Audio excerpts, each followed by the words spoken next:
In the early 1930s, the United States was struggling through one of the most difficult economic crises in its history, the Great Depression. Unemployment was high, banks were collapsing, and many Americans could barely afford the basics. Yet, in the midst of that hardship, Chevrolet dared to dream. General Motors wanted to create not just a car, but a symbol of hope and resilience, a machine that would make Americans believe again in progress, in craftsmanship, and in the promise of a brighter tomorrow. That car would become the Chevrolet Master Deluxe. The Chevrolet Master Deluxe arrived as part of a new generation of automobiles that combined luxury, accessibility, and engineering reliability at a time when those qualities seemed impossible to unite. When it was introduced in 1933 as the Chevrolet Master Eagle, and later refined into the Master Deluxe line by 1934 and 1935, it immediately captured the imagination of a recovering nation. Its design embodied both optimism and solidity. Long, flowing fenders, a graceful grille, and a robust body conveyed confidence. For the average American family, owning a Master Deluxe wasn't merely about transportation, it was about dignity, about feeling that the dream of owning something beautiful and dependable was still within reach. Technically, the Chevrolet Master Deluxe stood as a marvel of its time. It was powered by the famous Stovebolt 6 engine, a 206 cubic inch, 3.4-liter, inline-six with overhead valves producing around 80 horsepower by 1936. This engine had been refined from previous Chevrolet six-cylinder designs, known for their smoothness, reliability, and ease of maintenance. The nickname, Stovebolt, came from the slotted bolts used in its construction, similar to those on old wood-burning stoves.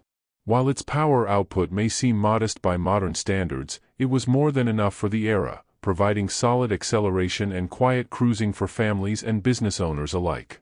In a decade when mechanical simplicity often determined whether a car could survive the harsh American countryside, the Master Deluxe gained a reputation for being almost indestructible. The engine could run for hundreds of thousands of miles with proper care, and many rural mechanics praised its accessibility. Chevrolet's engineers focused on designing an automobile that could be serviced by anyone with a modest toolkit, an essential feature when service centers were rare outside major cities. The chassis of the Master Deluxe was equally remarkable. Chevrolet moved toward more rigid box section frames and advanced suspension systems that offered a smoother, more stable ride compared to earlier models. In 1934, Chevrolet introduced the so-called knee-action, independent front suspension, an innovation that drastically improved ride comfort and handling.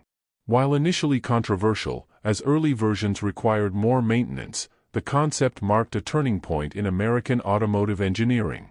It demonstrated that comfort and control could coexist, and Chevrolet was willing to take risks to achieve that. Visually, the Master Deluxe became an icon of 1930s design language.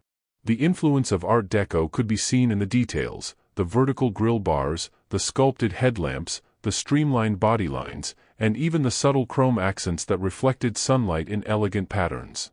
These were not mere stylistic choices. In a world still reeling from economic hardship, the presence of refined design in a relatively affordable car offered psychological comfort. It made people feel that beauty still mattered, that craftsmanship was alive, and that modernity could be both graceful and accessible. The cabin of the Master Deluxe was another testament to Chevrolet's attention to human experience. For its class, it offered extraordinary comfort and finish. Plush mohair upholstery, elegant dashboard designs with symmetrical instrument layouts, and thoughtful details such as interior lighting and improved sound insulation created a sense of luxury that many owners had never experienced before. For families taking their first long-distance drives or businessmen traveling between towns, the Master Deluxe was a companion that offered dignity and peace of mind. Yet, beyond its technical excellence and beauty, what truly defined the Chevrolet Master Deluxe was its symbolic value. America in the mid-1930s needed symbols of renewal.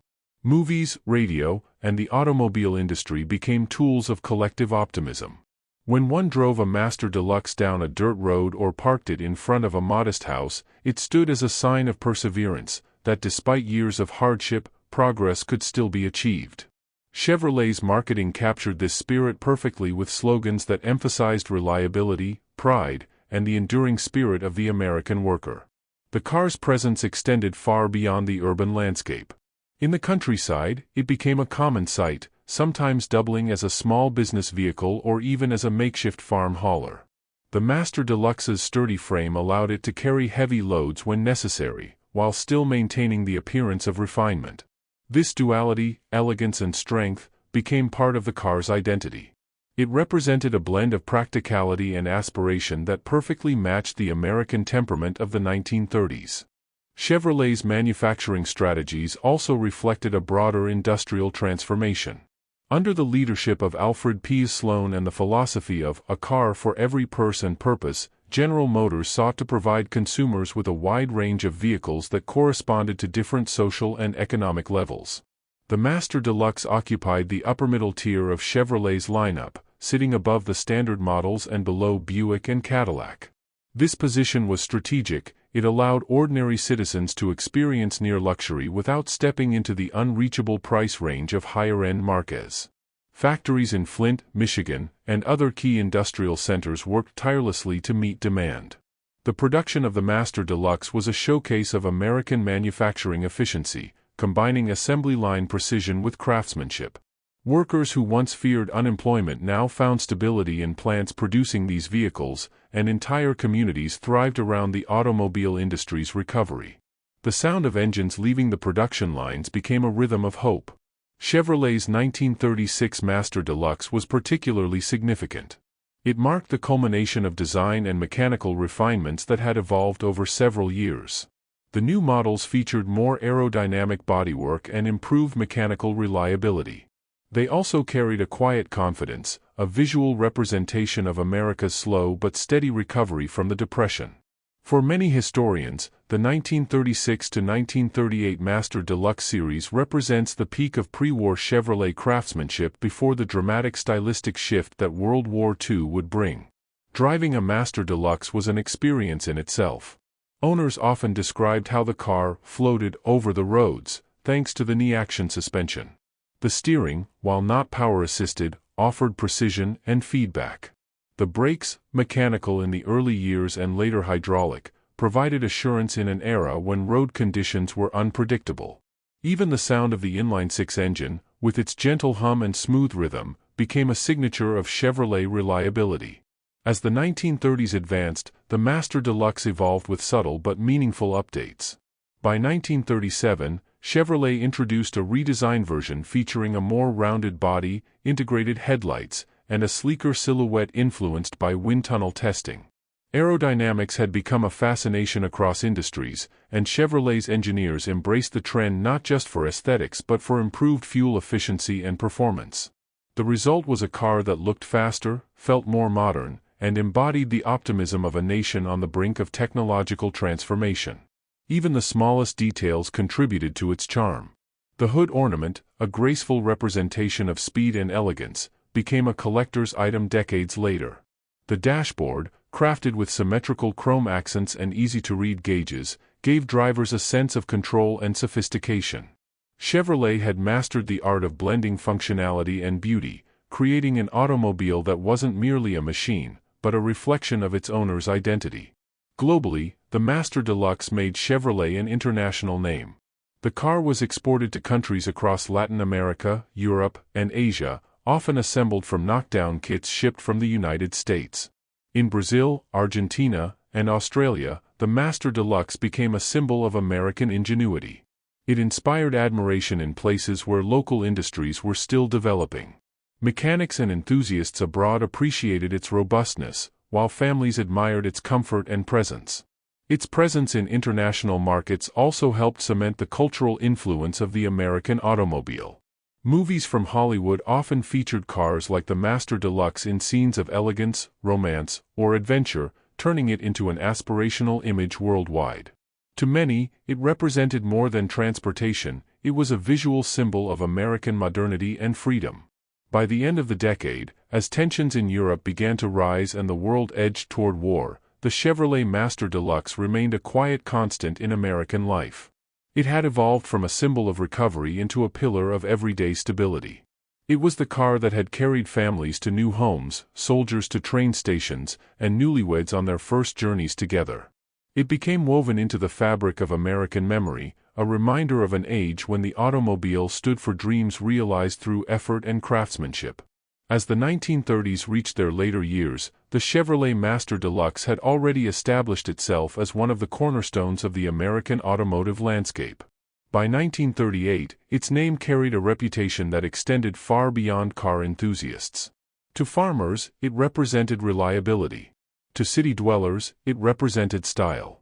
To mechanics, it represented engineering logic and accessibility.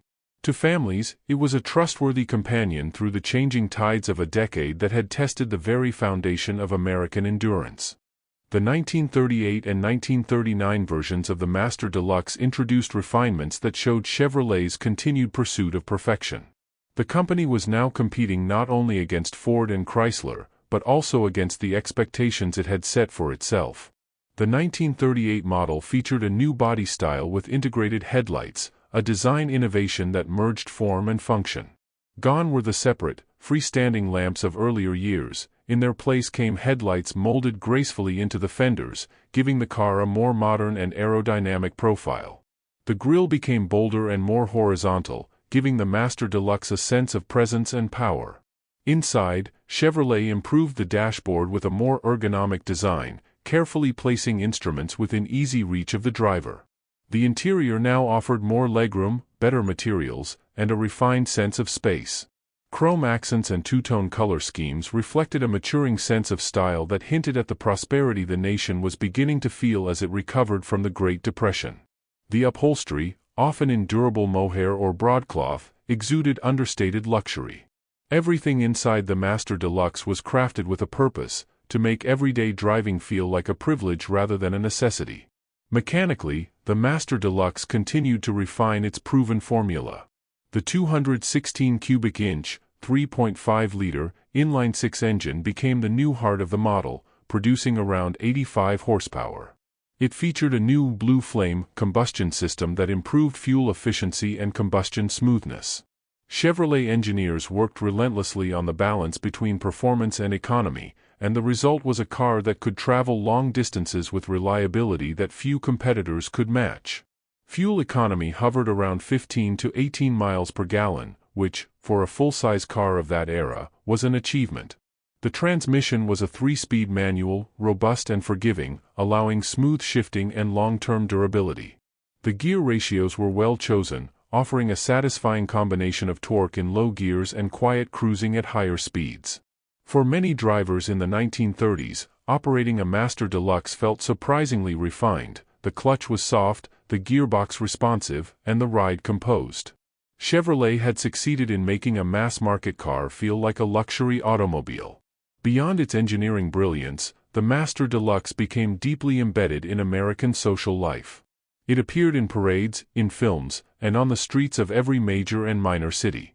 Families used it for Sunday drives and cross-country adventures. Newlyweds decorated their Master Deluxe with ribbons and flowers as they embarked on honeymoons. The car became part of family photographs, a silent witness to milestones, graduations, weddings, homecomings. In that sense, the Master Deluxe was not just a product of its time, it helped define the emotional texture of the 1930s. It also reflected a shift in the American philosophy of design and progress. Before the Depression, cars were often seen as luxury objects, symbols of excess. Afterward, the automobile became something more democratic, a means of personal freedom and an expression of hard-earned achievement. The Master Deluxe embodied this transition. It was affordable enough for the middle class but refined enough to make owners feel they had stepped into a higher social category. Chevrolet's engineers and designers had achieved something rare. They created a car that was both aspirational and attainable. During these years, the competition between Ford and Chevrolet intensified. Ford's V8 had introduced a powerful challenge in the low-cost market, offering more horsepower and speed. But Chevrolet countered with reliability, comfort, and style, and it worked. For many buyers, the smoothness of the inline-six, combined with Chevrolet's advanced suspension and elegant styling, outweighed the raw performance of Ford's flathead V8. In showrooms across the country, customers were drawn to the solidity of the Master Deluxe. Its doors closed with a reassuring thud, its engine started easily even on cold mornings, and its fit and finish conveyed craftsmanship. By 1939, the Master Deluxe had evolved into one of Chevrolet's most advanced pre-war vehicles. The body lines became more rounded and flowing, influenced by the streamlined modern aesthetic that dominated late 1930s industrial design. Chrome trim was used sparingly but effectively, emphasizing the car's contours. The windshield was now a two-piece design with a center divider, offering better visibility and aerodynamics. The car's overall proportions, long hood, balanced cabin, and short rear deck, gave it an unmistakable grace. The Master Deluxe also benefited from Chevrolet's extensive dealer and service network, which by the late 1930s had spread across North America. This ensured that parts, maintenance, and expertise were always within reach, a crucial factor in customer loyalty. It was this infrastructure, combined with mechanical dependability, that made Chevrolet the best-selling automobile brand in America by the end of the decade. The Master Deluxe had played a decisive role in that triumph. Globally, the car continued to gain admiration. In South America, particularly in Brazil and Argentina, the Master Deluxe was embraced as a symbol of prestige and durability. Local adaptations, such as right-hand drive versions and export configurations, showed Chevrolet's commitment to meeting international demand. In Australia, General Motors Holden produced variants with local bodywork, giving the Master Deluxe a uniquely Australian identity while preserving its American mechanical heart. Even in Europe, where the automobile industry was facing uncertainty due to political tension, the Chevrolet name carried respect. As the 1940s approached, the world began to change dramatically. Political instability in Europe, the rise of militarization, and the looming threat of global conflict created an atmosphere of anxiety. Yet, even in this shadow, the Chevrolet Master Deluxe continued to symbolize peace, progress, and prosperity. Many of the cars built in the late 1930s would serve as civilian vehicles during the early years of World War II. When production shifted toward military needs after 1941, the remaining Master Deluxe models on American roads became precious symbols of the pre-war way of life, reminders of a simpler, more hopeful time. Owners took pride in maintaining them through the war years, often improvising repairs due to shortages of parts and fuel. Photographs from the early 1940s show Master Deluxe cars adorned with "Victory" stickers, carrying families to rationing centers or parades supporting the troops. The car's longevity meant that it outlasted its own production cycle, serving faithfully well into the post-war years. For many returning soldiers, seeing a Master Deluxe parked in their driveway was like seeing a piece of home, something familiar in a world that had changed forever. Technically, the legacy of the Master Deluxe continued to influence Chevrolet's post-war designs. The concept of independent front suspension, streamlined styling, and inline-six reliability became hallmarks of Chevrolet engineering for decades. The Blue Flame engine, in particular, evolved into one of the company's most iconic power plants, eventually finding its way into the early Chevrolet Corvette of the 1950s. What began as an engine for a Depression-era family car ended up powering one of America's greatest sports cars, a testament to the Master Deluxe's lasting engineering DNA. Collectors and restorers today regard the Master Deluxe as one of the most balanced and elegant pre-war automobiles ever built by Chevrolet. Restored examples reveal craftsmanship rarely seen in mass-produced vehicles. The heavy doors, the polished chrome, the mechanical precision of the inline-six, all tell the story of an era when design and function were inseparable. Driving one today is like stepping back in time to an age when the steering wheel was large, the clutch heavy, and the road ahead an adventure. The car's enduring popularity in the collector community also reflects its cultural importance. The Master Deluxe appears frequently in period films and classic car shows, symbolizing the 1930s spirit of resilience and aspiration. Its silhouette, instantly recognizable, evokes nostalgia for the days when automobiles were more than machines. They were companions, expressions of character, and emblems of hope. In historical context, the Chevrolet Master Deluxe can be seen as more than a product of the Great Depression's recovery. It was a key element in shaping modern American identity. It taught manufacturers that beauty could exist in affordability, that engineering could serve emotion, and that a car could be both practical and poetic. For Chevrolet, it cemented a reputation for innovation and dependability that would define the brand for decades. The 1930s were not an easy decade, yet the Master Deluxe turned adversity into artistry. Every curve of its body, every turn of its engine, carried a story, of workers in Flint building with pride, of families regaining faith in the future, of a nation rediscovering movement after years of stagnation.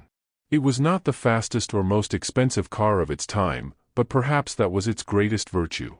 It represented the America that worked, dreamed, and persisted. Today, when one sees a Chevrolet Master Deluxe gliding along a road or displayed at a vintage automobile show, its presence carries quiet authority. It reminds onlookers of the values that built an era: craftsmanship, perseverance, and optimism. Its glossy fenders reflect more than light; they reflect the enduring spirit of a people who, even in hardship, refused to stop dreaming. Thus, the Chevrolet Master Deluxe was more than a car.